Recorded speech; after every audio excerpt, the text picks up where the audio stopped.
It's the 3rd of January, 2024. And on this day, 115 years ago, the 3rd of January 1909, the town of Burke in Western New South Wales recorded what should be known as Australia's and New South Wales' hottest ever temperature of 125 degrees, 51.7 Celsius. Clearly recorded at Burke on that day, but somehow or other, the Bureau of Meteorology have worked out a way to purge that record from our history and send it down a memory hole. Clearly, having such extreme heat, what should be Australia's hottest ever day back in 1909, is simply sacrilege to the global warming religion. The era of global warming has ended, the era of global boiling has arrived. The air is unbreathable, the heat is unbearable. So it's no surprise that the Bureau of Meteorology went to work to try and purge this record from our history. Now, the 125-degree record was clearly and extensively reported in newspapers of the day, but if you go to the Bureau's website of today, it's completely disappeared. The Bureau of Meteorology tell us today that the hottest ever temperature recorded in Australia was a tie, 50.7 degrees, recorded both on the 2nd of January 1960 at Oodnadatta in South Australia, and also on the 13th of January 2022, next to the at Onslow Airport, next to the runway. And Burke's record, that 1909 record, has completely disappeared from our history. Now, the excuses that the Bureau of Meteorology have given to purge that record from our history are detailed in a report going back in 2001. And if we can go through these and just show the Bureau of Meteorology the excuses can simply be debunked. They simply do not stack up whatsoever. Now, the first excuse that the Bureau gave for purging Burke's hottest ever day was that, I quote, "No other station in New South Wales or southern Queensland is known to have exceeded 47.2 degrees Celsius. That's 117 Fahrenheit on this day." So they're saying that this Burke record was an outlier and nothing else close by came near it. Well, that is fundamentally false. In fact, if you go too far, say it's almost a lie. You just have to go to the records. The nearest weather station to Burke is Bowen. And on the very same day that Burke recorded 125, the nearest weather station at Bowen recorded another amazing temperature of 123 degrees Fahrenheit. And this is recorded in newspapers of the day. And to make sure, when I went to the National Archives, I checked it out, and there it is in the original handwritten log from Bowen for the month of January 1909. You can see it's there listed on the 4th. That's because they take the temperature readings in the early morning on the 4th of the previous 24 hours. So the hottest day in Bowen was at 123 degree reading, and yet here we have the Bureau making out that nowhere else recorded a similar temperature to the 125 degrees. You have to ask, why wouldn't the Bureau of Meteorology, wouldn't the first place you would look, the very first place you would look would be the closest weather station? And if you did, you would have seen that it corroborates the 125 degree record at Burke. Now, the second excuse given by the Bureau of Meteorology for purging this record, and again I quote, "The original manuscript record for Burke shows temperatures of 125 degrees observed on both the 2nd and 3rd of January. The observation on the 2nd of January has been corrected on the manuscript to 112. Now, yet again, this is completely and utterly incorrect. If you look at the original manuscripts, you will see that the observers' recordings are written using black ink. And the practice of the day appears to be that each original monthly log was audited, and it was audited by someone using red ink. And if you look closely at the monthly log for Burke for January 1909, you can see that there's a different handwriting for the numbers written in red ink and the numbers written in blank ink. And if you look closely at the temperature record in the black pen on the 2nd of January, it's clear to see that the original recorded temperature was 112, not 125 as the Bureau of Meteorology assert. The 112 was overwritten by the auditor in red pen to make it 125. Then you can see this has been crossed out and the original 112 has been rewritten above it and a tick placed next to it. This slight confusion may have come about because during that period, the temperatures at Bourke weren't normally recorded on a Sunday. But the ambiguity is cleared up when you go to the original handwritten abstract of results page. And for January 1909, this records the highest reading, again written in red, which is the auditor's handwriting, shows the highest reading on that day, the highest reading for the month of January 1909 was 105 degrees on the 3rd of January. So yet again, the bomb's excuse has been debunked. Now the third excuse the bomb have come up with, again I quote, reports from those stations in the regions which did take observations on both days suggest that temperature in the region on January the 3rd was similar to those on January the 2nd, end quote.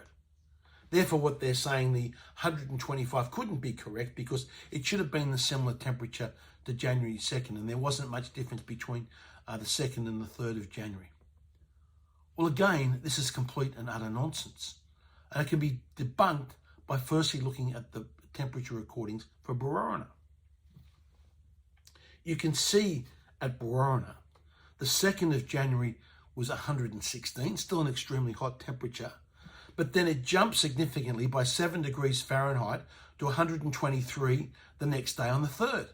So there was a 7-degree Fahrenheit difference at Berowra, showing that the 3rd, Sunday the 3rd of January 1909, was substantially hotter than the previous day, the 2nd. You can see this also on the record at Sydney. At Sydney, the temperature actually jumped an incredible 12.4 degrees centigrade, 12.4 degrees centigrade from the 2nd to the 3rd of January, from 27.6 degrees to 40 degrees on the 3rd, a massive jump. And the papers on that day noted of Sydney's weather, again I quote directly from the papers of the day, only on 5 other occasions in the history of the Sydney Observatory, now extending over a period of half a century, have higher temperatures been registered. The same at Mildura on that day, the temperature jumped 3.9 degrees Celsius from the 2nd to the 3rd, from 39.4 degrees to 43.3 degrees. Again, a big jump in temperature. So all the historical records show that Sunday the 3rd was much hotter than the previous day, again debunking what the Bureau of Meteorology is saying. Those old newspaper records also show that Yarra, a town located 18 kilometres to the southwest of Goulburn, recorded, and I quote here, its highest ever temperature in 20 years on the 3rd. So for the Bureau of Meteorology to claim to make out that the 2nd and the 3rd of January 1909 were similar temperatures is just another falsehood. It's more misinformation coming straight out of the Bureau of Meteorology. Now, after making these 3 absolute basic errors of fact, the Bureau of Meteorology went on to conclude, and I quote, that an observational error is more likely. In other words, the people observing the temperatures and recording the temperatures in Bourke back in 1909 were too stupid to record the temperatures accurately. This is a disgrace. Such an assertion by the Bureau of Meteorology is an affront to people's intelligence. The people that have made the observational error are the Bureau of Meteorology. They've got the basic facts wrong. They falsely asserted, let's go through them, they falsely asserted that no other station in New South Wales or Queensland is known to have succeeded 100 17 Fahrenheit on that day. We've shown that's false. They falsely asserted that the temperatures in the region on January the 3rd were similar to those on January the 2nd. We've shown that's false. And they falsely asserted that the original manuscript record for Burke shows temperatures of 125 degrees observed on both days, when it didn't. It showed 112 on the 2nd and 125 on the 3rd. The Bureau of Meteorology are stealing our history.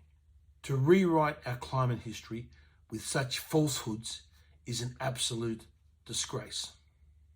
To purge these records of these very hot days from our past, it's an affront to our pioneers and our early settlers and the hardships that they endured to establish the Australian nation. And it should be no surprise that the nation's weakest link, Parliament's weakest link, Labor's weakest link, Chris Blackout Bowen, has been quick to defend the Bureau of Meteorology rather than looking at the details. Here's a bloke that's simply out of his depth, doesn't look at the details, and is jumping in to defend the Bureau of Meteorology from this malfeasance that they've been engaged in. When the member for Hughes was accusing our hard-working scientists at the Bureau of Meteorology of doctoring temperatures, the Prime Minister was silent. This rewriting of our history for political purposes is exactly what Orwell warned us about in his novel, 1984. You can imagine the scene from the movie 1984 in the Ministry of Truth simply almost resembles that of the Bureau of Meteorology, where they go back and they are rewriting and recreating Australia's climate history to suit a political need.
Times 14284, page 3 by line 2 should read: Mini-prod forecast increased chocolate ration April 1984 from 20 to 25 grams per week.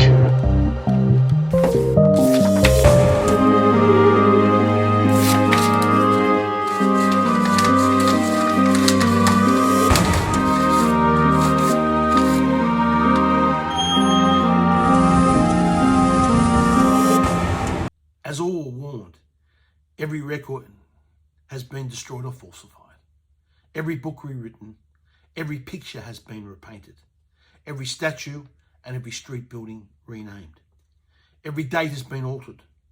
And the process is continuing, day by day, minute by minute. History has stopped. Nothing exists except an endless presence in which the party is always right. He may well have been writing about the Bureau of Meteorology's tampering and destruction of Australia's climate record. In conclusion, the reasons that the Bureau of Meteorology have given for purging this record simply don't stand up. They're totally debunked by the evidence. If the bomb had any integrity whatsoever, they would admit error, they would admit they got it wrong, and they would reinstate the Burke record of 125 degrees Fahrenheit, 51.7 degrees Celsius as Australia's hottest ever day. But of course, to do so would upset the global warming cult, so that is unlikely to happen. And this is not the first case where the Bureau of Meteorology have been caught red-handed tampering Australia's climate record. We need a royal commission into the Bureau of Meteorology for their politicisation of Australia's weather. It is simply not good enough that they are rewriting our nation's history.